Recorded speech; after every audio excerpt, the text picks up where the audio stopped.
Hello, my name is Roxanne Cohen-Silver. I am professor of psychological science, public health, and medicine at the University of California, Irvine, where I also serve as the vice provost for academic planning and institutional research. I am also the past president of the Federation of Associations in Behavioral and Brain Sciences, or FABS.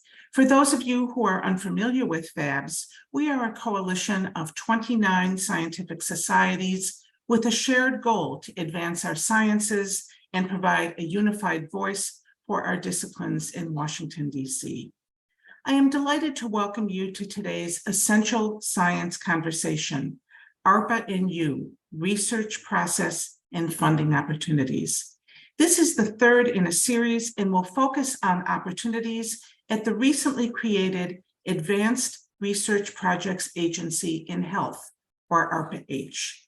I'm honored to join my co-hosts for this event, Mitch Prinstein, Chief Science Officer with the American Psychological Association, and Robert Gropp, Executive Director of the Association for Psychological Science, who are both collaborators on this series. As many of you may be aware, ARPA-H just celebrated its one-year anniversary this past spring. For the past year, our organizations have been actively engaged in conversations about ARPA-H, both making the case for the importance of including the behavioral and brain sciences in the fabric of ARPA-H and advocating for funding opportunities for our disciplines. As we thought about ways to engage our members in ARPA-H, we realized that our researchers tend to be more familiar with NIH and NSF funding mechanisms, and then it would be valuable to pull together webinars to help provide information about IARPA, as we heard back in November, and about DARPA, the original and oldest advanced research projects program, which we heard about in March. FABS, APA, and APS work to serve as a resource to our members and to increase the federal investment in our sciences. This includes both growing the research budgets and supporting our members to compete for federal dollars that they may not know about.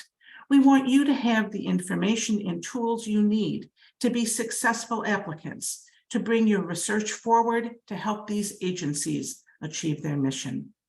Today, we will hear from two speakers about ARPA-H and then leave ample time for questions. First, we will hear from Dr. David Bowen. Dr. Bowen is a senior advisor with ARPA-H. He received his PhD in neurobiology from the University of California at San Francisco. He has extensive experience in public health and health policy, having served on the staff of the Senate Health Committee, where he was responsible for developing health legislation, including the Affordable Care Act. Next, we will hear from Dr. Tyler Best. Dr. Best joined ARPA-H part-time in October 2022 and full-time in May of 2023. He came to ARPA-H from the NIH Office of Strategic Coordination, also known as the Common Fund. From 2013 to 2019, he was a contractor with Booz Allen Hamilton, supporting DARPA, the Defense Advanced Research Projects Agency. He earned his PhD in 2007 from the Uniformed Services University of the Health Sciences and did postdocs at Northwestern University and Urogenics, Inc. The chat has been disabled, so please post your questions in the Q&A, and we will get to as many as possible after the presentations. First, Dr. Bowen.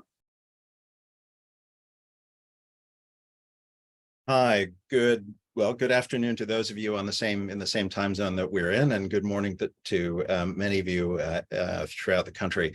Thank you so much. Thank you so much for inviting us. Thank you so much for giving us the opportunity to discuss ARPA-H with you.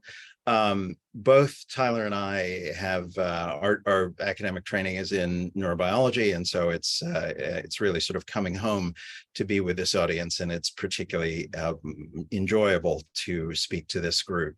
We're really delighted to have this be an interactive discussion.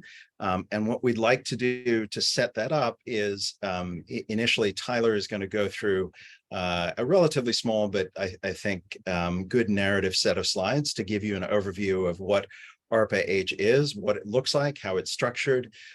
Since you've heard from other ARPAs, or at least some of you have heard from other ARPAs, some elements will be familiar.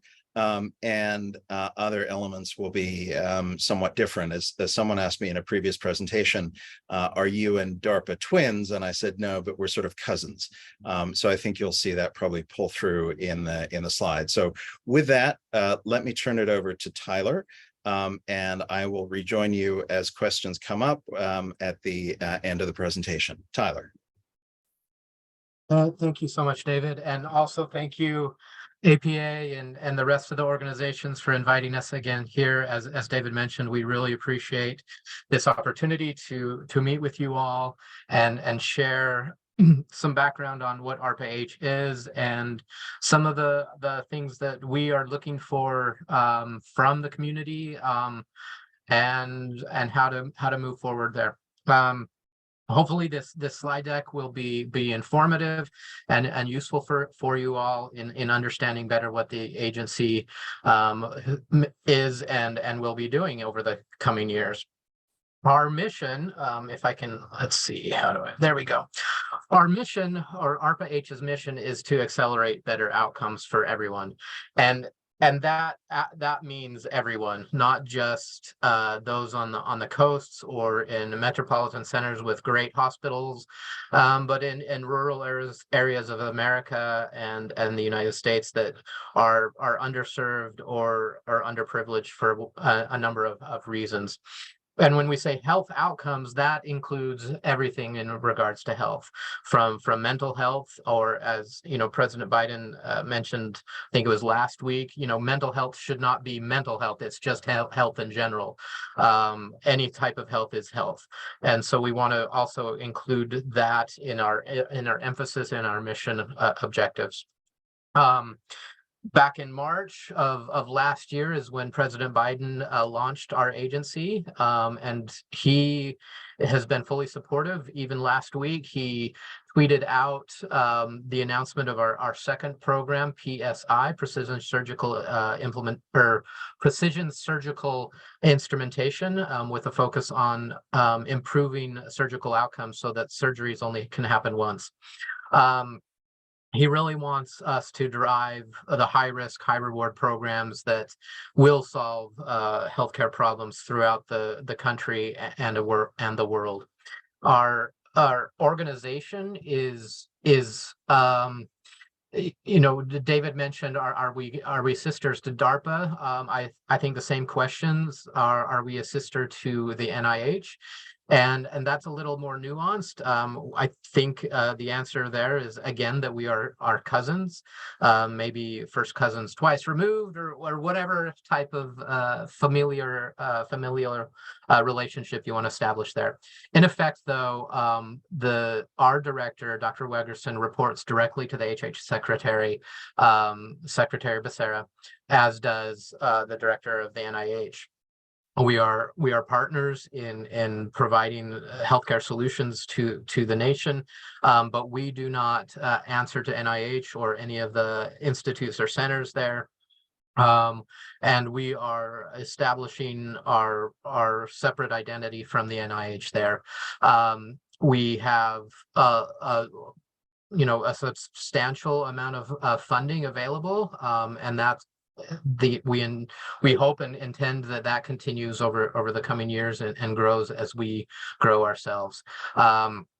We are not funding any internal labs. We are disease agnostic. We are modeling ourselves after the other ARPAs insofar as their business model, in that we are lean and nimble. We are driven by program managers and their ideas, and we have a large contractor workforce. we're not focused on grants, providing money with kind of loose ends, but instead on cooperative agreements, contracts, or other transactions with organizations to fund their work. And as President Biden wanted, we want these audacious goals to, have a high impact that goes along with a high risk type of programs. We intend to engage with all sorts of stakeholders, customers, performers, as we call them, those that do the work for us, those performers in our health ecosystem, from the patient-centric organizations to healthcare providers to federal agencies to nonprofits, et cetera, and the that goal and our mission of healthcare for everyone, accelerating that healthcare for everyone, we need to include all of these customers and stakeholders and performers in that ecosystem to ensure that that happens. We have 4 mission areas that we are focused on. And as I mentioned earlier, these are not disease specific, but more of capability and implementation specific, focused on health science futures, essentially expanding what is technically possible. Scalable solutions, which is trying to make sure that the healthcare solutions can reach everyone where they're at, rather than having to bring them to the healthcare centers in general. We are also focused on proactive health, trying to make sure that individuals do not become patients, as well as resilient systems. We want to make sure that the systems developed for healthcare and how to provide healthcare are not susceptible to catastrophes, either natural or otherwise, resistant to pandemics and so forth that we have seen in recent years with the COVID pandemic. We really, in generating programs and ideas, we focus heavily on what are deemed these Heilmeyer questions. So in the 60s, there was a DARPA director, George Heilmeyer, who introduced a series of at that time 8 questions that were focused on defining what DARPA did, and DARPA later adopted those as a catechism in which they ask these questions of all program managers in how they are developing their programs and what they intend to do. And you can read all those here. A lot of it is really trying to distill the idea and concept of what we do down to the very fundamental minimum viable program or project that is done. When Dr. Wegerson joined the agency last fall, we questions 9 and questions 10 were added to our version of the Heilmeyer questions, or the ARPA-H Heilmeyer questions. And that is entirely driven by the healthcare needs of individuals. And because we want to have equitable access for all, a low cost and user experience to be beneficial to those. And we want to avoid misperceptions or misuses. We don't want people to think that the capabilities that ARPA-H are developing have a ulterior motive, and that the healthcare that is provided is solely for the benefit of them. Because we're in ARPA, we are driven nearly entirely by program managers. And this is a depiction of that program manager flywheel, in that the program managers are term limited, a set of 3-year terms with a maximum of renewal of once more after their initial 3 years, for a total of 6 years. The programs that they run themselves can be 2 to 4 or even 5 years long, so that in a way a program manager may start a program but leave before her program is completed and is seen its fruition come to bear. That is the ARPA IARPA model, in that the program managers that start and run programs will leave before they're done, and others with fresh perspectives will come in and take those programs to newer heights and ensure that success is made with fresh perspectives and fresh eyes. We have a program manager has many attributes within our organization. They are in effect the sun or center of our solar system, or the nucleus of our cell, and that all the other team members in the agency, the leadership, etc., are there to support the program manager, ensure that what the program manager is doing in their programs run smoothly, and the healthcare solutions, the technology developed is going to be successful. These program managers that come in are proposing ideas and program concepts that are radical, that are not necessarily evolutionary changes, but revolutionary changes. We want them to these programs and program managers to have bold, ambitious ideas that just might be possible, but are highly likely to fail. But along the way, that they have designed their program in such a way that those failures can be successful, in that they can serve as inflection points where on the program itself and the failures therein can serve to inform future research, future projects where success will be the outcome because of those failures. Program managers have nearly full autonomy and decisions on funding and direction and directives for their program, and the outcomes are driven by the program manager. It's not done by committee. We've found that committees often reduce the risk involved, and so we want to enable and encourage program managers to take on that risk while maintaining the security that a federal government and federal agency can provide. And as I mentioned on the flywheel diagram, these are term limited. Program managers come in for a limited time and have a litmus test to create these programs, and then leave and have others take over their programs and ensure that that those fresh ideas and fresh perspectives are going to ensure success.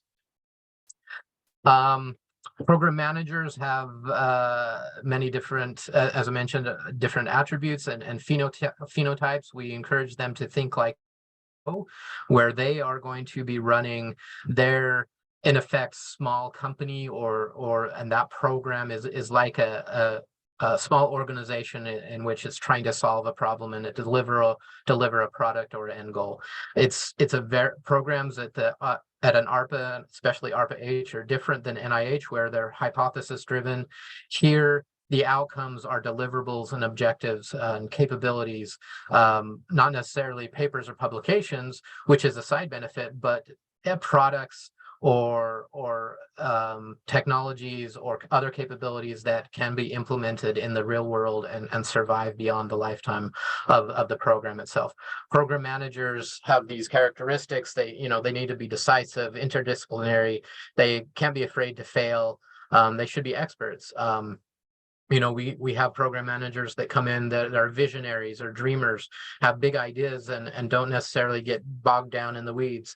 On the other hand, we have those that are really technically sound and do really thrive in getting deep into the technology and the weeds of things.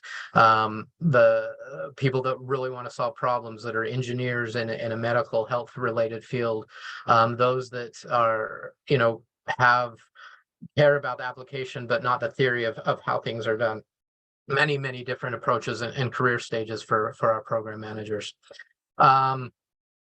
Programs are formed based on a program manager's idea and how he or she sees a problem or challenge in the healthcare field, and that these challenges and problems aren't readily solved through incremental advances or more traditional approaches, but that through the creativity of the program manager and insights, that recent technologies are enabling solutions that wouldn't otherwise be possible without ARPA-H investment, and that the time is ripe for these programs. Program managers then, develop the program, the answer those Heilmeier questions that we went through earlier, and launches the program and funds a group of performers of various teams in which they're doing the work to carry out the solutions to that healthcare challenge. The program has a life cycle over its 3 to 4 to 5 years, where the program manager designs it based on the proposals that come into the solicitation for proposals through the BA broad agency announcement. They build a portfolio and performer teams that are going to do the work. They've established metrics and milestones to measure success and failures of the teams they fund, so that they can make decisions on what projects to pursue as time and phases of each program goes by. And that process of measuring quantitatively and sometimes qualitatively helps us learn and grow, and the community to learn and grow based on those outcomes and those successful failure points. And ultimately, hold on, this is covering my screen. The pictures of the people is covering that screen. I'll minimize. And eventually transition to the real world. We have a team, PATIO, a patio team, Project Accelerator Transition and Innovation team, that is office that is focused on making sure that the developments, the objectives of a program can survive in the wild and transition beyond the funding of a program that ARPA-H funds. As a program manager, you have the ability to cut off or supplement performer teams based on their progress, based on those metrics and milestones and the success criteria you outline at the beginning of the program. And that if they aren't successful at completing the work, or if that risky endeavor ended up being a dead end, then there's the program manager has the option to defund them and reduce the level of funding for that project. Or on the other hand, if things are wildly successful, the program manager has the opportunity to supplement funding and increase and expand what is being funded, so that those successes are amplified beyond what was originally proposed. As I mentioned, our PATIO, our Project Accelerator Transition Innovation Office, is trying to make sure that these products, these capabilities graduate and survive in the wild, so that our solutions don't just end up dead on a lab bench somewhere, or in a small market or niche example of a solution, but that they can be transitioned to those stakeholders and ensure success throughout the country and potentially the world.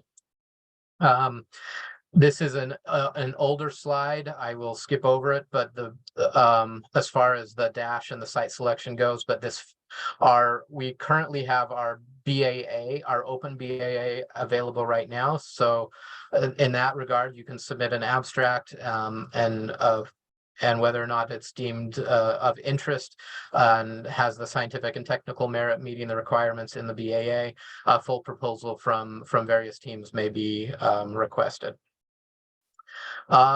This is a favorite slide of Dr. Wegerson, our agency director in the museum here in downtown in DC, the Renwick, that this is her focus and wanting to ensure that what we do at ARPA-H becomes miraculous. That what used to be seemingly impossible or unimaginable becomes the present state of things, and that the healthcare system, the health care solutions, and what is overcoming those challenges can actually be accomplished in the present day. These other slides are really focused on the real world impact of a program manager, and I think I'll go over them quickly because I want to really get to some of the questions that you all have. I do want to emphasize that being a program manager is a full contact sport. It's not a hands-off, but a hands-on endeavor. As a CEO of your program, so to speak, the outcomes, the metrics and milestones will be highly dependent on your involvement and engagement with the teams that you are funding.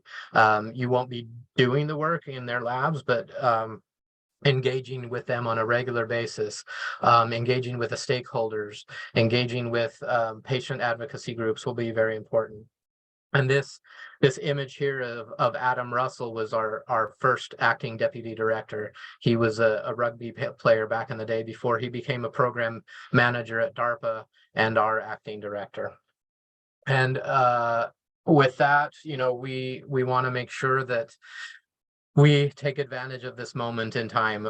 There's many advancements in technologies and insights and in just revolutionary ideas that we want to take advantage of. And so we want to, identify people that can drive those solutions in such ways that are going to be revolutionary and not evolutionary to, provide successful outcomes for health for everyone. And with that, we have some websites here that you can talk with us and information on how to become a program manager. Again, all of this information is on the website. And if you do have questions about details on this, you can feel free to reach out to David or myself at any time. And with that, I think I will stop sharing and hand the time back over to our colleagues, Roxanne or whoever is leading our conversation. Thank you so much, Tyler. David, did you have anything you wanted to add before I move on to questions? No, I see some already really interesting questions in the chat or in the Q&A. So be great to move on to those, and to spare Tyler's vocal cords, maybe I'll take the first couple of those and see how we go. Now, do you want? I'm sorry, if you don't mind, before we go to the audience, I wanted to give my colleagues from APA and APS the chance to jump in before we go to the questions. Is that okay? Of course. Okay. So thank you again, Dr. Best and Dr. Bowen, for your very, very informative presentation. I'd like to turn to Mitch Prinstein, the Chief Science Officer of APA, to kick off our questions. Hi, thank you all so much. And thanks so much for this really, really helpful presentation. So in the way that you're talking about it, you're talking about kind of thinking about the program manager role. I know one of the questions that we've had from the field is the extent to which somebody is coming with a proposal in mind, and in particular with a multidisciplinary team that they're already working with in order to carry out that kind of ambitious proposal. Can you, that's a stumbling block for some folks because, everyone's kept locked up in our little silos in academia, and it's sometimes hard to have those pre-existing connections. Can you speak a little bit to your expectations or any assistance you can offer to help turn a great idea into the kind of multidisciplinary proposal that would be a good fit? So maybe I'll take the first crack at that. I think the slide deck is terrific. I think that one impression it may leave is that the program managers are they are captain of the ship, but they're not sailing the thing on their own. There is a crew that assists them, whether that's the patio office, whether that's, to take one example, I'm working with one program manager directly in an area that I have technical expertise in.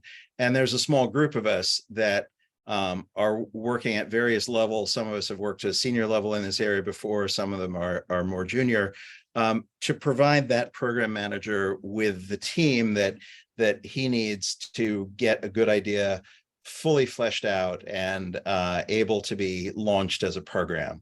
And that, I mention that not because it's exceptional, I mention that because it's the norm. All of the teams have, all of the program managers have teams around them. And I think it's in recognition of the fact that no matter how talented someone is, no one has all the talents they need to run all the aspects of all the things that they're doing. And so I think the trick of really good managers is to figure out, well, here are the things that I'm good at, and here are the things that I need, someone else to be good at with me, and to build a team around them. Now, that in and of itself, to get really to the heart of your question, that in and of itself is a skill, figuring out, what you're good at and what you're maybe not so good at. And it's also possible to help people with that kind of management skill as well. If I might add, that's what my primary role was while I was at DARPA as a contractor. So we have contract vehicles and contract mechanisms to hire these great people that can serve as support staff for each program manager to ensure that they can bounce their ideas off, they can talk through things, they can work together to make the best of what their ideas are and ensure success. Thank you very much. I'd now like to turn to Rob Gropp, Executive Director of APS, to ask a question. Rob? Thank you very much. Great presentation, and it's wonderful to see how much is happening so quickly at ARPA-H. One thought that I've had and question that we get from some of our members is, I'm wondering if you could speak a bit to the global dimensions of ARPA-H and sort of what the opportunities are for global collaboration, if there's what kind of priority is given toward US centric research or global research or non-North American, non-US research. Sort of how does the global dimension of science fit in with ARPA-H? Yeah, again, maybe I'll take a start at that. So there was a decision taken early on to just in terms of sequencing with the idea that an agency setting itself up can't do everything it wants to do all on the first day. There was a conscious decision taken in terms of sequencing to prioritize US-based assets first, but that is not to the exclusion of all ex-US assets or collaborators. It was just that for the first part of this year, the decision was made, I think very sensibly, to focus on the US. As we go forward, evidenced most directly by the fact that ARPA is bringing on board someone to work on kind of global collaborations, as we go forward, that balance will begin to shift. It's already begun to shift somewhat informally with, ad hoc discussions between ARPA and RIA in the UK, the Wellcome Trust, the Korean group that's thinking of potentially setting up what they sort of tongue-in-cheek called CARPA, and a range of those other collaborations. And lots of our program managers themselves have collaborators across the world. So I think the short answer is initially the focus was on the US, but I think you can expect it to broaden as time goes by. Perfect, thank you. We got a number of questions by registrants, really focused on the kind of question that Rob's asking, who's eligible for funding? And so in addition to the several questions about whether non-US citizens or international collaborations was possible, we were asked questions like, are graduate students eligible for receiving funds? Are postdocs, are early career researchers? Could you speak a little bit to who you're looking for to do the research? Sure. Beyond the program managers. Sure. The answer that at least I'll give is both or either really encouraging or really frustrating, depending on, I guess, how your morning coffee was this morning, because it's the same answer that I think has both reactions. The answer is it can really be anyone, depending on the needs of the program. That each program has I was about to say the capacity, the option, the requirement to set out a BAA, a broad agency announcement, specifying the things that it is looking for in order to make that program successful. While many of those requirements, I mean, it's impossible to tell at the moment, even for our existing programs, what the full panoply of those requirements will be, let alone for programs that have not yet started. So it is, it's entirely possible that they could cover an extremely broad set of skills and needs. Case in point, I was at a meeting a couple months ago and I was talking to someone who is in the behavioral science department, community behavioral science department at a state public health agency. And she said, oh yeah, we were a DARPA, we were a DARPA grantee or a contractor. And I said, oh, what was it for? She said, well, DARPA had this program to try and prepare for long distance space travel to other solar systems consisting of decades. And we were given a contract to figure out the behavioral health aspects of that so that people didn't go crazy or kill each other along the journey. So you would never predict they would be the recipients of a DARPA grant, and yet they were.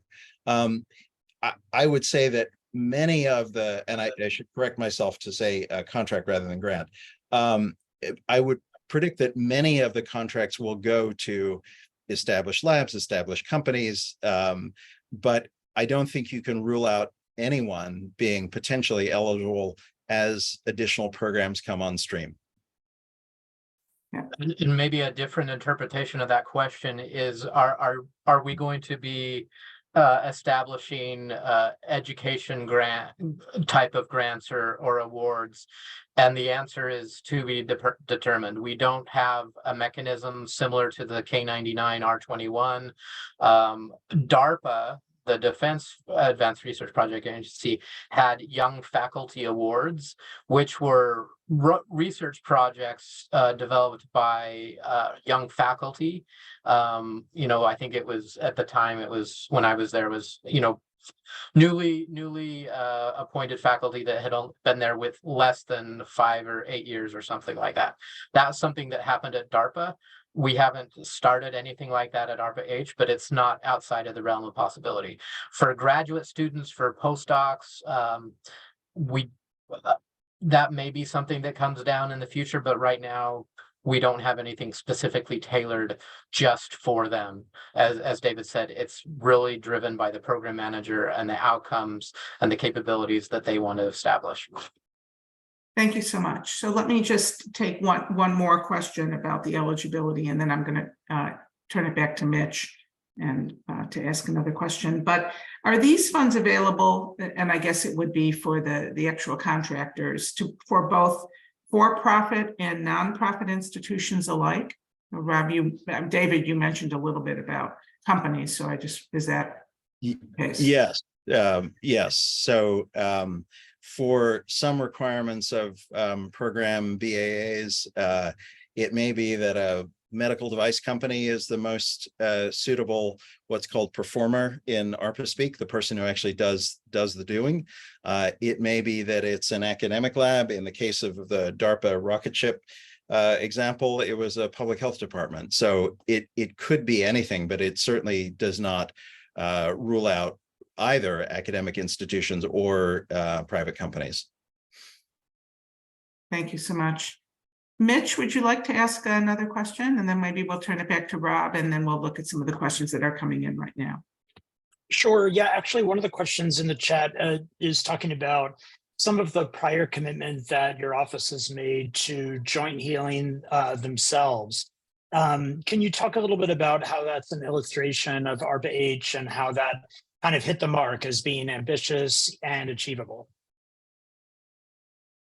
Yeah, well, maybe I'll go forward. I'm going to start with a slight tangent, but bring it back. I mean, I've heard the program manager talk about this program, and he talks about it from his experience as a surgeon, as a military surgeon, and seeing soldiers who were in vehicles that ran over IEDs in Iraq. And he said the force of the explosion from below was so significant that it would actually drive their jaw muscles into their skulls with such force that it would ruin their joints there. And these were primarily, young men and women in their 20s and maybe early 30s, and they can get a joint replacement there that'll last them for about a decade, and then another replacement, or decade, 2 decades, another replacement, and then there's no more option left for them. And I think that's a really powerful illustration of taking from your personal experience and saying, well, why does this have to be? What if we figured out a way for joints to repair themselves, which will come as a great relief to anyone who's played basketball on decades old knees, or tried to throw baseballs with decades old shoulders.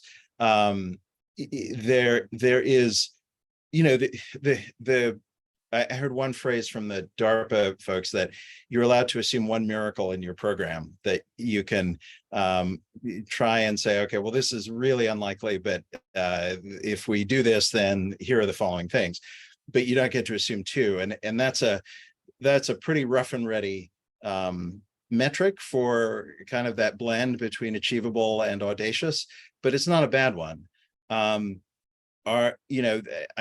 think that people we talk about high risk, high reward research. It does necessarily mean that not all the programs are going to work 100%, but we have to be tolerant of that because the ones that do are truly transformational. If we actually figure out how to regrow joints before they or preserve joints before they become arthritic, it's hard to even calculate the value of that in suffering avoided and economic gain and et cetera, et cetera. So it is not, I think, an exact science. Things that are judged to be completely outlandish are and utterly unfeasible are not selected. Things that are, oh yes, of course that's going to work, are probably too cautious, and the sweet spot is somewhere in between. And then I think the last thing I'll say is that the mechanism of selection is important. And it's different from a traditional research agency. And in a traditional research agency, there's an RFP around a particular subject, and there's a study section that meets and determines. And what tends to happen is that if you look at the bell curve of the kind of risk reward ratio of the proposals, the mean or the median gets funded. That things at either end probably drop off. Things that maybe one person in the group thinks, hey, this is amazing, but the rest of the group thinks, well, it's probably not going to work. That probably won't hit the pay line. Sometimes that protects you from ideas that are outlandish and bad, but sometimes it stops you from funding ideas that are, bold but revolutionary. And so the mechanism at ARPA is very much not that. It is very much under the discretion of the program manager, who has the capability to determine whether an idea is worth pursuing, working with the mission office and working with the director. So hopefully that sort of you can't put a precise point on the scale and say we fund things that have a 73.28% chance of failing versus 78.9%. It's an art and a science. Thank you. And certainly along the way is establishing the program structure so that you can identify those successful failures, as I mentioned in the slides, and that we want to be able to identify and pinpoint those inflection points so that when things do fail, that failure and the knowledge gained from that failure is actionable, that we can move forward from understanding why things failed so that we can design the future experiments or future trials in such a way that success is more likely than it was before. Thank you very much. Rob, would you like to ask another question before we move to? Yeah, thank you very much. So I guess what I'm thinking is sometimes the limitation on revolution is having access to the right tools or techniques or common vocabularies, whatever, those sorts of things that enable the research that drive things forward. To what degree is ARPA going to be looking at supporting things or might support things that are in fact revolutionizing research design or tool development or the way we do science as a way to catalyze revolution and transformation? Is there I guess? Yeah, I guess two sort of partial answers, or three kind of partial answers. One is to take the example of our second program, the PSI program, or I don't know if we're pronouncing it PSI. It was PI until a week ago, and now it's PSI. So I don't know whether we pronounce it PSI or Psi. I suppose in this audience it would be Psi. So I'll go with that for now. That is a tool not to enable other science, although it will, but to enable a broad range of surgeries. It's a way to visualize pathogenic or diseased tissue as opposed to non-diseased tissue live and in real time during surgery. So that's an enabling technology for surgeries. There are also going to be, I think, enabling technologies or capabilities that we develop, particularly through the network of offices, which are really hubs for capabilities that ARPA is going to develop out, that will provide, I think, broad-based capabilities for ARPA programs that are not simply tied to one program per se. So those are two partial answers. I think the other thing you're getting at is, will ARPA fund, the equivalent, intentionally fund the equivalent of, say, CRISPR? or mRNA? And the answer is, I mean, demonstrably, what the ARPAs have funded that sort of technology. I think they were done as applied tech. You know, how do we solve an issue of getting proteins to express in cells? How do we solve the issue of editing genes? But in developing the applied solution, a general capability emerged. I mean, certainly the internet, to take a truly, you know, canonical example of a DARPA program, the internet was designed to be a way to allow military computers and military and scientific computers to talk to each other. And it's become, you know, arguably the most important technology of the last 50 years. Thank you very much. I'm going to ask another question that came in from one of our registrants. And this again is speaking to the individuals who are going to be applying for the funding, not the program managers, but the contractors that the program managers will select. So somebody asked if you could present an overview of what the application process looks like, or how it differs from R01 applications, for instance. Tyler, why don't you take, because you've been involved, yeah. Yeah, sure. So right now, this is through our open BAA, which is available on our website. Right now, that open BAA is accepting abstracts that are 3 pages long, and in those abstracts, we ask for certain things outlined in the broad agency announcement itself, and they're judged on technical merit, scientific and technical merit, on cost reasonableness, on the capabilities of those proposing that objective, as well as the fit, so to speak, to the ARPA-H mission. Is this going to accelerate better health outcomes for everyone? If that abstract is deemed you know, of interest and meets the criteria, then a full proposal may be requested, at which point that letter will go out to the submitters, and a full proposal would be requested and given a potential due date for that. And that full proposal outline and details are also included in the BAA. That's and at which time, at a minimum, 3 government federal people with scientific expertise in that area will review the proposal, and whether or not that gets funded in full or part is up to a program manager at ARPA-H to decide on whether or not to fund that in part or full or not at all. That's the open BAA. Right now, just last Friday, the full proposals for the NITRO program, this joint healing program, were due. Those are now undergoing source selection and will be assigned to reviewers. Again, 3 federal employees that have the expertise in that field will be reviewing those. In addition to the program manager, will establish and decide which proposed ideas and efforts will be funded. One important key there is that the program manager can decide to fund part, none, or all of what's proposed. They don't have to accept it, yes or no, full board. They can pick and choose certain tasks or certain elements, or even negotiate with those that are proposing to adjust or refine what is being proposed to better fit the goals and objectives of the program, or what the program manager is interested in and sees as as potentially impactful in their portfolio. I hope that answers the question. Yes, very much.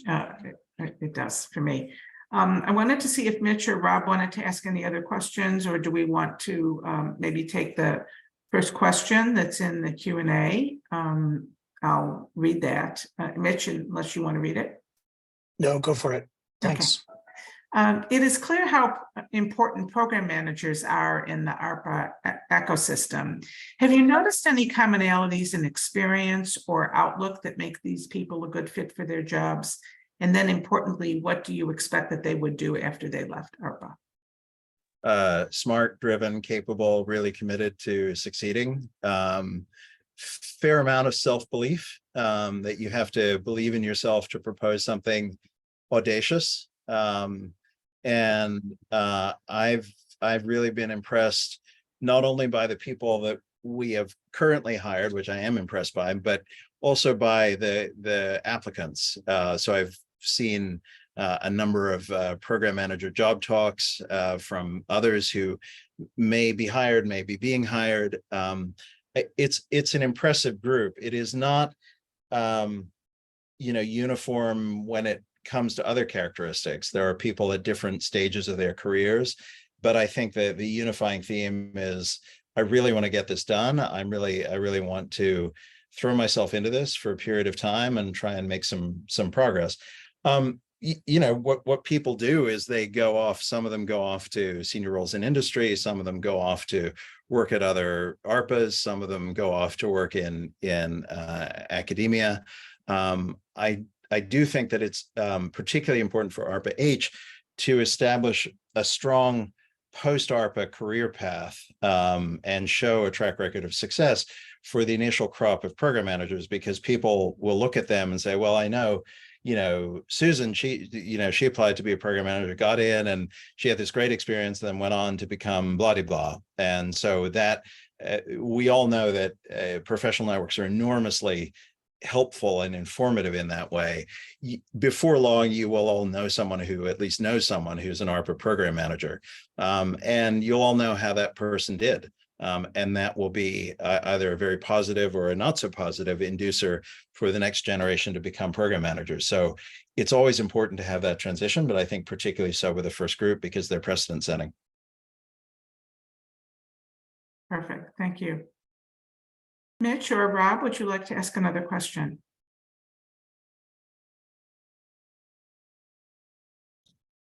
Or there's a question in the chat to ask, if you could talk about what's being done so far, either at the program manager level or if there's already been a call for proposals in mental health. And in particular, this comment is about autism and talking about the enormous need for a creative solution for distributing resources, educational and psychological intervention for those with autism.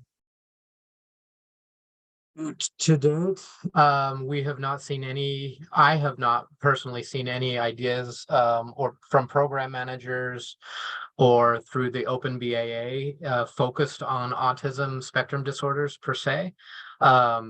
Cognitive health in general has been more, I've seen some ideas come through for that. And we're reviewing all of those. We have contractor teams that have the expertise to thoroughly evaluate those type of proposals through the BAA, those abstracts, as well as program manager candidates that come in with those ideas. But autism specifically, no, I have not seen it as of yet. Personally, I have, interest in that. I have a nephew, brother. I did my PhD research on mouse model of Down syndrome, while not autism, certainly has some mental cognitive abilities deficits. So there is certainly a need there that I personally would love to see there.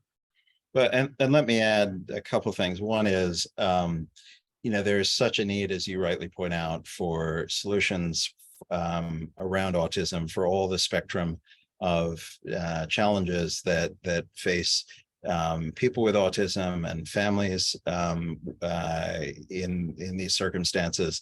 And I think it would be enormously helpful if there were advances that occurred through ARPA programs that could help. And we are completely transparent about being evangelists for people to apply to be program managers and people to submit ideas to the Open BAA. The Open BAA is called the Open BAA because it is truly open for any idea on any health topic. If you have an idea around autism, and this is true for autism or anything else that is health related, but since the question was on autism, if you have an idea that would help, please submit it. If you have someone who would be capable of taking that idea and moving it forward, please encourage that person to submit their name for consideration themselves for consideration as a program manager. It really is, there's no smoke and mirrors on this one. There is an absolute open willingness to consider any good idea on any topic and any qualified person who's driven to make progress. And having worked with the autism community for some years, I know that there is a deep and abiding wellspring of capability, of passion, of drive, and technical knowledge that we would love to be able to tap into. Thank you very much. There was another question that came in with the registrant, amongst the registrant, that also asks a sort of similar topical question. So would there be funding for rare diseases, or like a rare autoimmune disease, or does it have to be something as large and omnipresent as autism? No, there is, I mean, open is truly open. If there's a proposal on any health area, and health areas need not be, I mean, the other thing that we should mention about program managers is that they, what you didn't see on the slide is all program managers have to have an MD or a PhD. And the reason it's not on the slide is that it's not true. We would welcome program manager applicants who are nurses, who are behavioral scientists. I personally would love to see some more electrical engineers working as program managers. Let's figure out how to use information technology, communications technology, computer apps. Let's look at the breadth of technology and funding and capability and human ingenuity and throw it at problems that are significant in health. And those problems are without boundaries. So if there's someone who has a great idea on a rare disease, have at it. We'd love to hear it. Thank you. Tyler or David, any final comments as we're running out of time at this point? Thank you all so much for inviting us here. We, you know, in looking for program managers and ideas, you know, please be innovative, creative, provide technical justification, even if what you're thinking is so far out there that there's no technology that shows that it's possible. You know, cite data, recent research developments that show that something similar is possible because of this group at some institution, some company has shown something similar. And I'll just add my own thanks. Thank you to APA for hosting us. And I think congratulations. I think it's a really important function of a professional body to round up expertise and opportunities for their membership to get funding, to get professional advancement, to get even just connected with interesting things going on. So I think that's enormously thoughtful of APA. And it sounds like this is one of a great series. So I'm so glad to have been able to contribute. Thank you so much. So as we close, I would like to again thank our speakers, our engaged audience, APA, APS, and FABS for organizing this series. I would also like to thank Julianne Barron, Executive Director of FABS, and our APA colleagues, Chandel Hoover and Pat Kobar, who ensured this webinar's success. Again, this webinar has been recorded, and we will share the content and the slides with our registrants. Thank you again for joining us today. Bye-bye.